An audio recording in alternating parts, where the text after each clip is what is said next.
Jo, më doni me bo një dallim tepër të madh.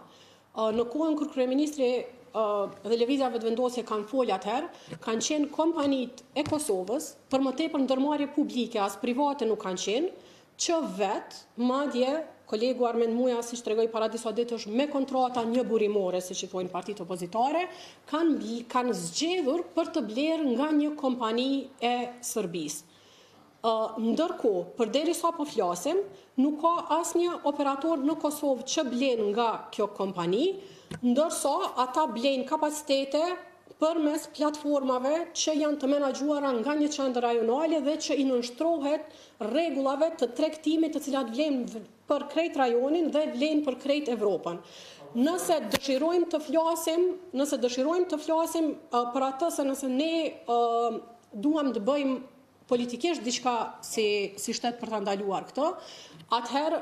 kjo do të thotë që ne duhet të shqyrtojmë potencialisht pjesëmarrjen nëpër mekanizmat e integrimit rajonal të tregut të energjisë elektrike. Kjo është çështje politike e cila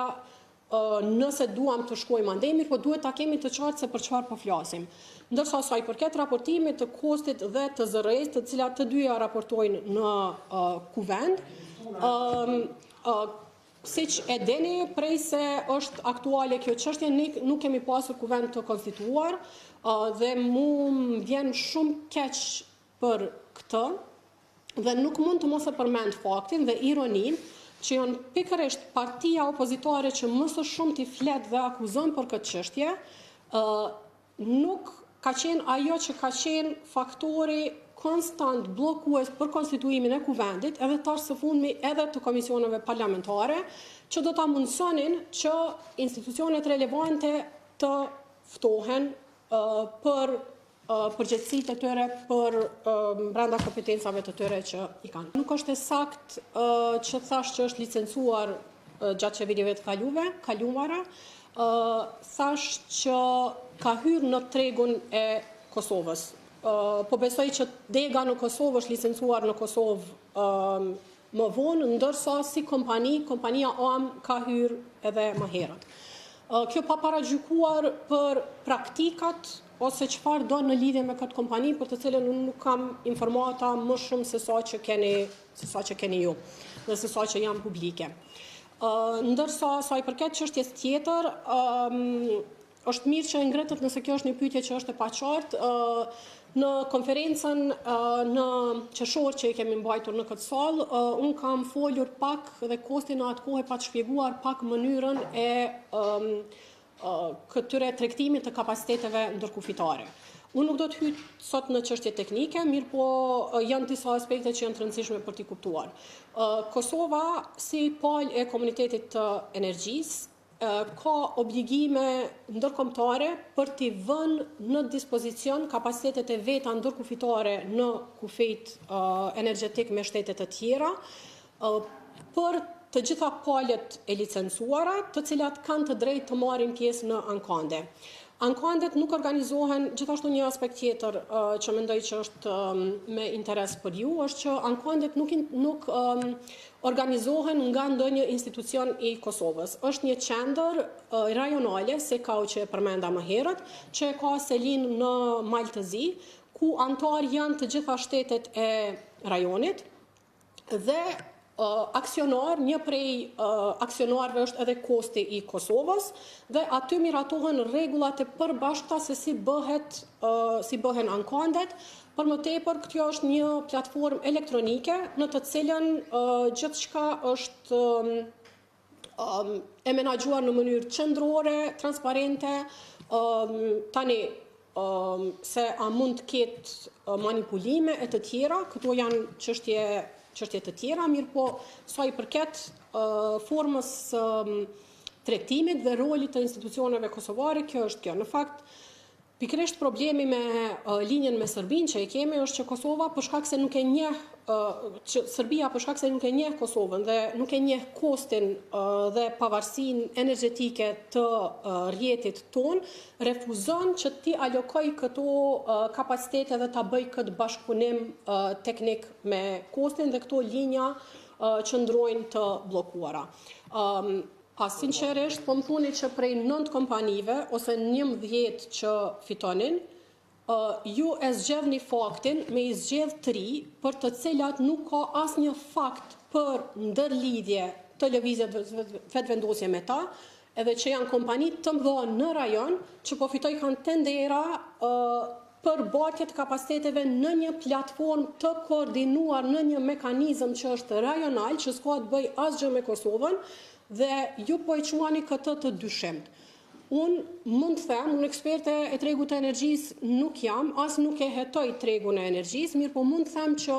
me kaq sa po më thoni, nuk po më duket bazë për dyshim, po flas si qytetare, ndërsa nëse keni pyetje të tilla, besoj që zëreja ose ekspertët e tregut të energjisë, ama ata që janë me të vërtetë ekspert, mund të përgjigjen më mirë në këtë çështje.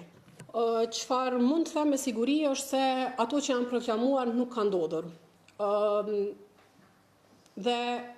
definitivisht nuk kanë ndodhur në masën që janë përfolur. Madje ata që flasin për këtë çështje as nuk e kanë marrë mundin ta konfirmojnë se cili ka qenë numri i kompanive që në fund kanë dalë në treg. Ende flasin se kanë dalë 1300 kompani në treg, përderisa në fakt kanë dalë në treg dikun mbi 700 është informata e fundit që e kam unë. Ne si Ministri posedojmë disa informata rreth kësaj, të cilat mund t'i ndajmë zyrtarisht pas konferencës, se nuk i kam këtu me vete. Sido që t'jetë, mund të them me plot bindje se jo, konsekvencat që janë paralajmëruar nuk janë materializuar. Gjithashtu, me këtë rast, po e përmend edhe faktin që ne kemi hapur një thirrje qysh para më shumë se një muaji,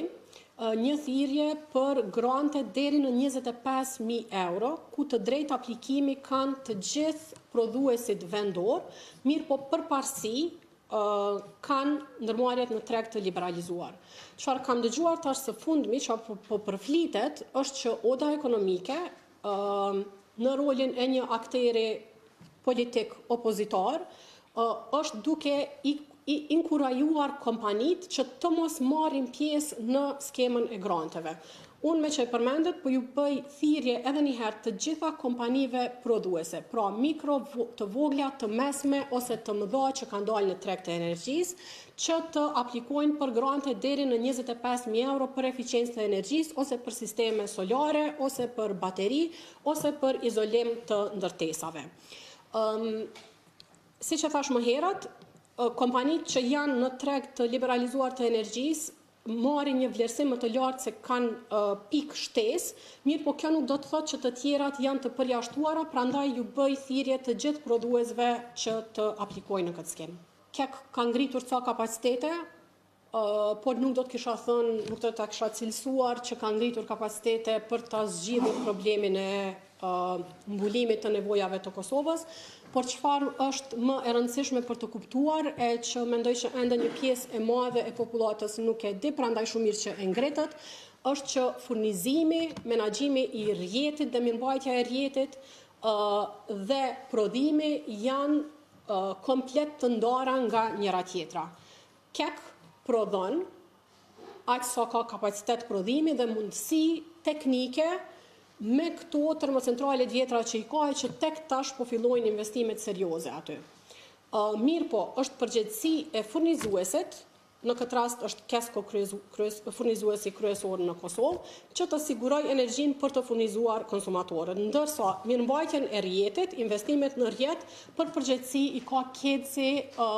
dhe për pjesën e distribucionit, ndërsa kosti për pjesën e transmisionit për tensionin më të lartë.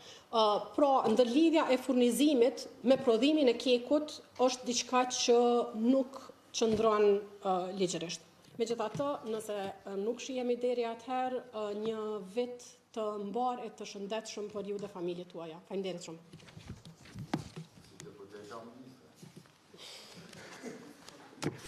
Mirë si kandidate. Gjithë mirat.